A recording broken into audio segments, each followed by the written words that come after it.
রান্নাঘরে চলছে শেষ মুহূর্তের প্রস্তুতি। পরিবারের সবাই মিলে তৈরি করছেন মাকলুবা, যা হামেদ আল জারুর প্রিয় খাবার। ৭০ জনেরও বেশি পরিবারের সদস্যকে নিয়ে ইফতার করেছেন হামেদ আল জারু।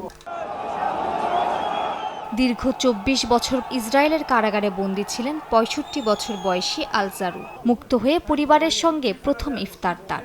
সন্তান, নাতি নাতনিরা ঘিরে রেখেছে তাকে। কারাগারে নির্জনতা ভুলে প্রিয়জনের সঙ্গে বসে ইফতার করতে পেরে আনন্দিত জারু। আমি অপেক্ষায় ছিলাম সন্তানদের সঙ্গে বসে মাকলুবা খাওয়ার জন্য। এতদিন কারাগারে থেকে পরিবারকে প্রতিদিন স্মরণ করেছি। আজ আমি আমার সন্তান, স্ত্রী, নাতি নাতনিদের সঙ্গে একসঙ্গে খেতে পারছি। এটাই আমার সবচেয়ে বড় আনন্দ। ফাতার সামরিক শাখা আল আকসা মার্টিয়ার ব্রিগেডের নেতা ছিলেন হামেদ আল জারু। ২০০২ সালে তাকে গ্রেপ্তার করা হয় এবং ৩৫ বছরের কারাদণ্ড দেয়া হয়েছিল। তবে সম্প্রতি গাজার যুদ্ধবিরতির অংশ হিসেবে বন্দি বিনিময়ের মাধ্যমে মুক্তি পান তিনি।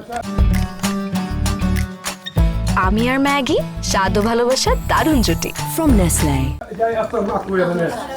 মুক্তি পেলেও কারাগারের অভিজ্ঞতা ভুলতে পারছেন না হামেদ আল জারু। ইসরায়েলের কারাগারে ইফতারের সময়ও পাহারা থাকতো, কিন্তু আজ হামেদ নিশ্চিন্তে খেতে পারছেন, কারণ কেউ দরজা ধাক্কাবে না, কেউ বাধা দেবে না। সত্যিকার অর্থে স্বাধীনতার স্বাদ এখন অনুভব করছেন বলে জানান জারু।